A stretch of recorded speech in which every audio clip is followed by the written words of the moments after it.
Tubaramutse tubaye n'ikaze muri aya makuru mu Kirundi twabateguriye tuyahere kuri zino ngingo nkuru ziyagize. Bamwe mu bapolisi baridogerwa ko bakoresha ka mwana wa mama ariko haratangwa igitoro mu gisagara ca Bujumbura muri iki gihe hari ubukene bwaco. Ibikorwa vyo kubaka ngo birakorwa ko n'ikena ry'igitoro aho amwe mu mashantier amwe ngo asa n'ayahagaze aho bita muri Somali mu gisagara ca Bujumbura. Bamwe mu bashinga amateka bararajwe ishinga n'ahazova amafaranga leta izokoresha mu mwaka twimirije w'ibihumbi 2024 ushira ibihumbi 2025. Kimwe mu byo bafatira ko ni nk'ayazova mu gitoro yongerejwe muri iki gihe atakihari. Ayo hamwe n'ayandi ni mu kanya sangwe ikaze.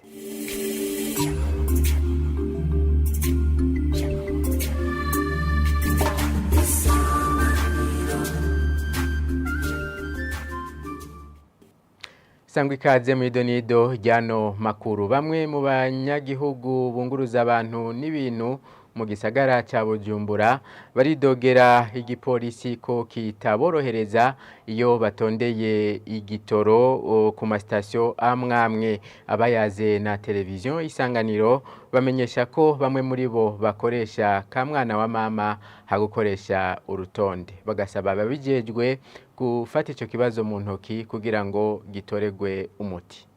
Ikibabaje muri ivyo vyose nuko nta bisi nimwe bashobora guha. Igitoro kirashobora kuza kikaza kikarinda gihera muri ku murongo ntihagire bisi mushobora guha. Hari igipolisi kiba kiri ngaho giha abahaye amafaranga bibera ku mugaragaro.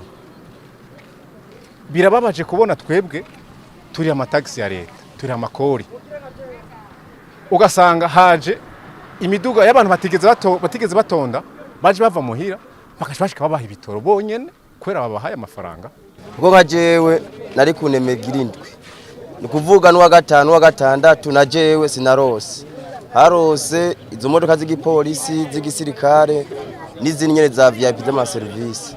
Ikintu dusaba nuko leta dutunganiriza igipolisi ivy'umutekano kuri station warakinaniye naho botureka twebwe two kwitunganya tukaja ku mirongo tukanwesha imiduga yacu mu mutekano ntangere. Ikintu twasaba twebwe bo twubahiza kwe tuba dutonze ivyo bintu byo kuvanga ama service nabo bogira ama service mugabo bakaraba n'iziri ku murongo. Igitoro nivyo ego cyarakenye nta muntu atabibona ko gikenye.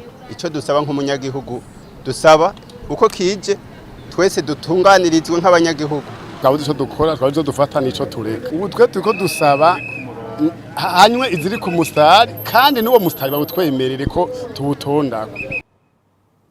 Ubukene bw'igitoro ngo bwaratumye ibikorwa vyo kubaka bihungabana aho bita muri Somali ni muri quartier Charama mu gisagara ca Bujumbura. Bamwe mu banyagihugu baho baganiriye na televiziyo Isanganiro basigura ko iryo kena ry'igitoro rituma ivyo bikorwa bidindira ibikoresho navyo bikaduga. Ni nkuru tubaza Jean-Marie Mayonga. Ubukene bw'igitoro bwaradukoze ko cyane bivanye n'imirimo yacu turiko turarangura. Abo ni bamwe bari mu bikorwa byo kubaka twagendeye kuri wa gatatu mu gisagara ca Bujumbura muri quartier ya Carama. Basigura ko mu ibi bihe havuga ubukene bw'ibitoro batari ko boroherwa mu gushikana ibikoresho byo kubaka aho bari kubarangurira ibikorwa. Bakavuga ko aho babikura ibiciro vyo kuyunguruza vyaduze kwera ubukene bw'ibitoro. Akarero batanga ni nk'ibeni izanye umusenyi mu bihe biheze bayironka ku 55 uno munsi gushitsa uyu musenyi aho bariko bubaka batanga amafaranga 100. Nkuko bisigurwa nabunguruza ivyo bikoresho bavuga ko nabo babitegwa n'ubukene bw'ibitoro. Ubukene bw'igitoro bwaradukoze ko cyane bivanye n'imirimo yacu turiko turarangura. Kugira turonke ibikoresho biragorana cyane. Ibikoresho ibiciro byarahindutse kugera ku rugero rurerure gose. Kuko nk'umusenyi twahora dutuma ku noti ya 90 ubu tubutuma ku noti y'110.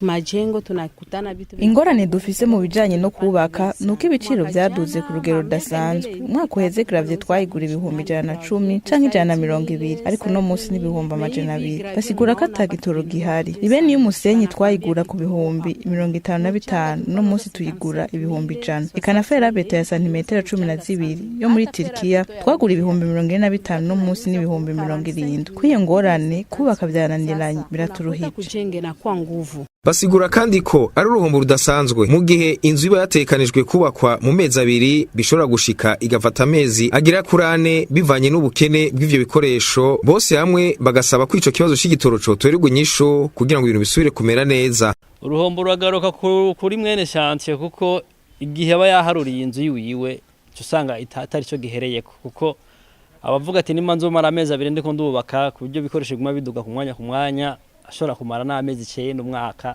inzu yiwe itarahera. Ibikorwa ntabwo binyaruka birikwega bivanye no nibura ry'ibikoresho kuronka ibene ry'intuze ry'umusenyi gasanga turi bikoresheje umunsi umwe uwundi munsi turicaye batuzaniye akandi kabeni turingo turakamaze kongeye kwicara. Ubukene bw'ibitoro nkuko bivugwa n'abariko barubaka ngo bwatumye n'ibikorwa mu bijanye n'inyubako bitihuta kandi kubishikana aho bariko barubaka bitaborohera. Kuri ico kibazo c'ikena ry'igitoro bamwe mu batunzi ivyuma bikoreshwa n'igitoro mu gisagara ca Bujumbura baribaza icishira hamwe Sopebu ryashinzwe kugira ritorere umuti ikibazo c'igitoro ririko rirakora. Abo banyabujumbura bavuga ko ubwo bukene buriko butuma akazi gahagarara bigatera ubukene mu miryango, bagasaba umuti urama kuri ico kibazo c'ubukene bw'igitoro. Inkuru tubaza Evariste Nzikobanyanga.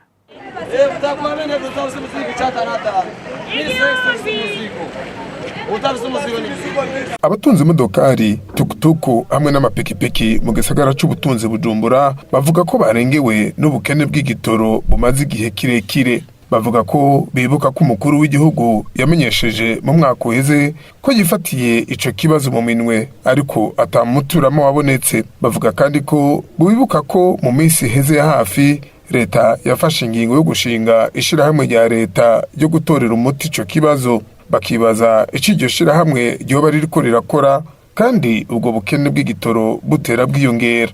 Amatohoza twakoze akaba yarerekanye ko iryo shirahamwe rya leta Sopebu rizagera tanguye ico gikorwa cyo kwinjiza igitoro mu gihugu ariko ko ryoba rifise ingorane yo gushika muri iryo soko nyezina. Naho havuga izo ngorane zo gushika ku isoko mpuzamakungu ry'igitoro, isoko ryacu ryatumenyesheje ko ishirahamwe Sopebu ririko rizana igitoro ariko ku rugero ruto cane. Nico rizanye ngo gishikira mu minwe y'ishirahamwe Regidezo yankoze ryinjiza igitoro imbere y'uko rikurwa ku rutonde. Aho naho ngo ni mu ntumbero yo kubanza kuronsa igitoro abakidandaza mu gihugu bari bararishe kuva imbere y'ukwezi kwa gatatu n'umwaka wa 2024. Ishirahamwe rya leta Sopebu rikaba ryashinzwe na leta kwigerekerezo rya 2022 ukwezi kwa gatatu uno mwaka wa 2024 kugira ritorera umuti ubukene bw'igitoro mu gihugu mu kucinjiza no gushinga ibigiga ntigabizoza.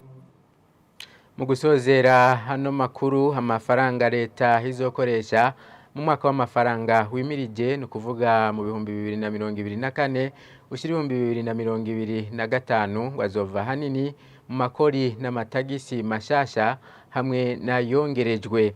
Umwihwezo wa sentare ijojo gucungera amatungo ya leta ku neguro y'ibwirizwa rigenga amafaranga leta izokoresha muri uwo mwaka werekana ko iritiro ry'igitoro izotanga ikori ringana n'amafaranga 75 mu gihe ryahora munsi yayo. Bamwe mu bashinga amateka bakaba bashikirije amakenga yahazova ayo mafaranga mu gihe hari ubukene bw'igitoro. Lidi Gahimbare yari hariya mu nama shinga amateka.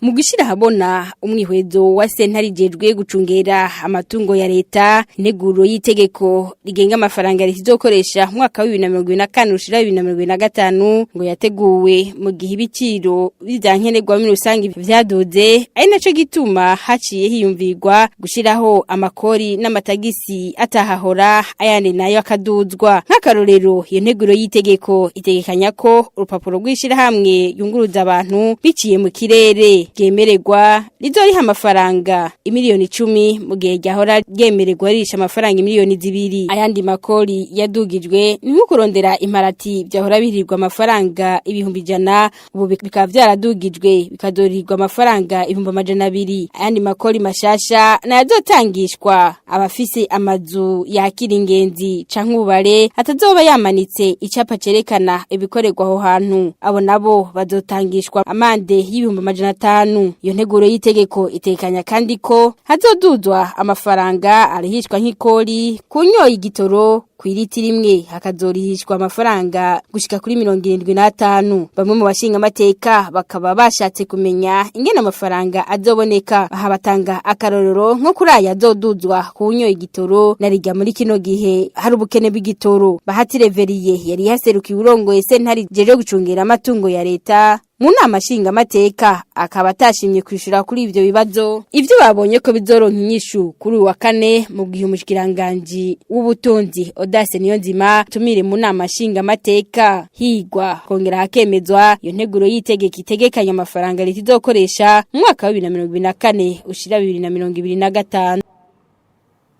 Nino kuri iyo nkuru rero duciye dusozerera ko hano makuru reka nshimire mwebwe mwese mwafasha kanya ko kuyakurikira abandi shimiye ni bagenzi banje bamfashije kuyatororokanya ibindi biganiro birabandanya.